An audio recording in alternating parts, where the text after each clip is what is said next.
My name is Rita. I'm a pharmacist. So today we gather here for a meeting to discuss about the anti-influenza drug, which is peramivir, that is used to help the influenza A diseases. So in my opinion, I think we should use peramivir to help the spread of influenza outbreak, even though it is still considered as a new drug compared to oseltamivir and zanamivir.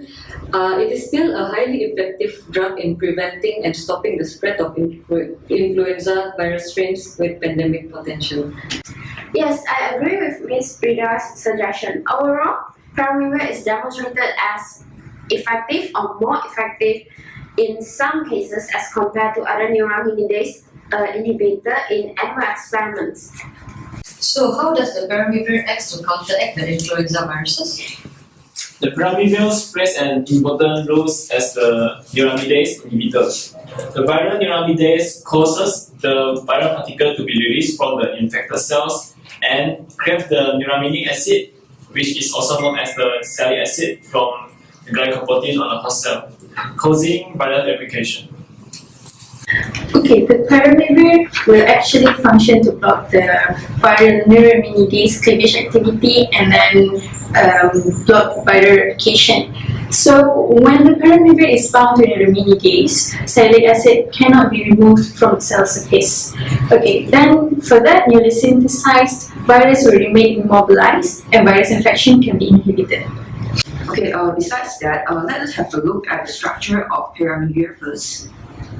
Okay, so as you can see, there is the cyclopentane ring and also the guanidino group at carbon 4 and hydrophobic side chain. Okay, so the guanidino group at carbon 4 has led to a higher binding affinity. Okay, that indicates that a larger basic residue will lead to a higher affinity binding and thus have a therapeutic effect. I have a question here. What makes peramivir function as a neuraminidase inhibitor? Okay, the functional groups that are important for the function of peramivir as a transition state analog inhibitor of neuraminidase influenza are cyclopentane ring, carboxyl groups, as well as the amine groups. Actually, correct, Dr. Veena. A large variety of cyclic scores is used to generate neuraminidase inhibitors. For example, cyclopentane. The center scaffold serves to enable dependent functional groups to engage with the neuraminidase active site. So why we choose the peramivir instead of oseltamivir and zanamivir? We choose to use peramivir to treat influenza because a single dose of intravenous peramivir shortens the duration of influenza symptoms effectively. This can be proved in a randomized controlled clinical trial. A single dose of intravenous peramivir shortens duration of influenza symptoms when used for treatment of outpatient adults with uncomplicated influenza by about 1 day. Yes, Dr. Magno, I agree with your statement. Unlike oseltamivir, peramivir is usually administered in a one-time dose and might be especially ideal for patients with severe influenza. According to the results from the phase 3 study, it demonstrates that peramivir has potential for immediate relief from influenza with a better safety profile than oseltamivir. Therefore, we encourage the usage of peramivir instead of oseltamivir and zanamivir.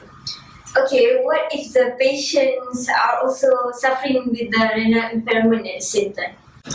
Okay, Ms. Shahiro. Renal clearance actually aids in the elimination of peramivir, which remains unaltered in the urine. The main mechanism of elimination of peramivir is the glomerular filtration. Therefore, patients suffering from renal impairment is suggested to have appropriate peramivir dose reduction in the current guidance of medical professionals. Thank you, Dr. Chan, for your explanation. I have another question here. If I'm not mistaken, peramivir can be injected intravenously to the patient to treat the influenza. It is because it doesn't fulfill the Lipinski's rules of 5. As we know, Lipinski's rules of 5 aim to identify the features significant to make a drug orally active. If the drug fulfills all the rules stated, then it should be considered as an orally active drug, right? Yes. A peramivir obeys the Lipinski's rule of 5, and generally we can deduce it as an orally active drug. However, the peramivir is given intravenously rather than orally. This because an intravenous injection of peramivir renders a higher bioavailability.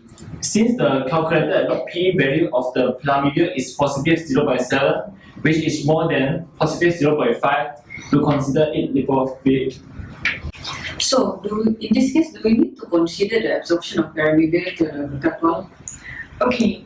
Yes, Ms. Rita, we need to actually consider the pharmacokinetic characteristic of the drug first before we administer the drug into various kind of dosage form. And for your information, the rate of absorption of peramivir actually lower in oral compared to intravenously, as well as the lower oral bioavailability. Besides then giving peramivir intravenously, what other modifications can we do to enhance its therapeutic effect? First of all, lipophilicity measures the ability of the substance to dissolve in lipids rather than water. Subsequently, log P value is a measure of a drug lipophilicity, indicating the drug absorption through the plasma membrane. Generally, the higher the value of log P, the more lipophilic the drug. A higher lipophilicity of a drug is the movement across cellular membrane. Hence, we decided to modify the aliphatic chains of ethyl butyl at carbon number 3, you can see here, into cyclohexene in order to make it more lipophilic. So the result is there will be a higher absorption rate. Furthermore, this modification can give rise to a higher calculated log P value, which is positive 1.7 as compared to the positive 0.7 before modification. This means that we render the drug more lipophilic, and it will be even more effective therapeutically if given intravenously. Besides, the modified drug still obeys the Lipinski's rule of 5, where the new calculated log P value does not exceed 5 and the total molecular weight is still less than 500. Good idea, Dr. Mandu. Modifications of ethyl butyl group into the cyclohexene group will not interfere the binding interactions between the hydrogen bonds of the hydroxyl group at the carbon number 2 and guanidino group at carbon number 4. Okay. On the other hand, the modified drug has 16 carbons instead of 15 carbons. This does not have a significant impact on its predicted water solubility using Lemke's formula. In a nutshell, the modified drug is predicted to have higher absorption rate, thus a better therapeutic outcome.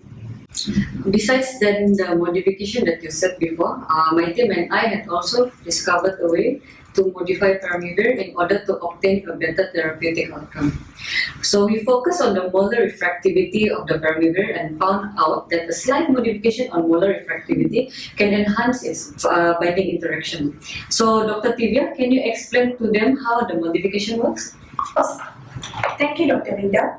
Molar refractivity is a parameter to measure the steric factor of a drug.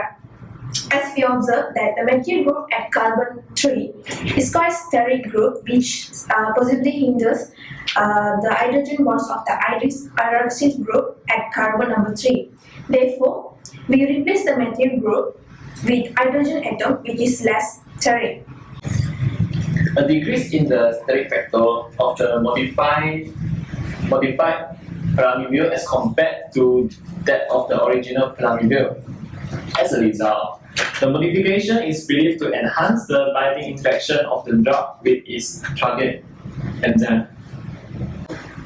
Based on our own logic, we also decide to use the product approach to modify the current peramivir. This is because the current peramivir has a very poor oral bioavailability. It is believed that the guanidino group governs a high polarity and causes its poor penetration through the intestinal mucosa and consequently causing its poor absorption into the systemic circulation. So basically, the ester product may easily hydrolyze by esterase enzyme in the plasma. So once it's reached its site of infection, it releases its active drug. On top of that, it has high lipophilicity compared to the current Paramivir, and so it can penetrate the cell membrane easily. Therefore, introducing the ester product, Paramivir might become the orally active drug. It's a good idea. We will propose this idea to the Ministry of Health later, and hopefully we can stop the influenza viruses from spreading. God bless Malaysia.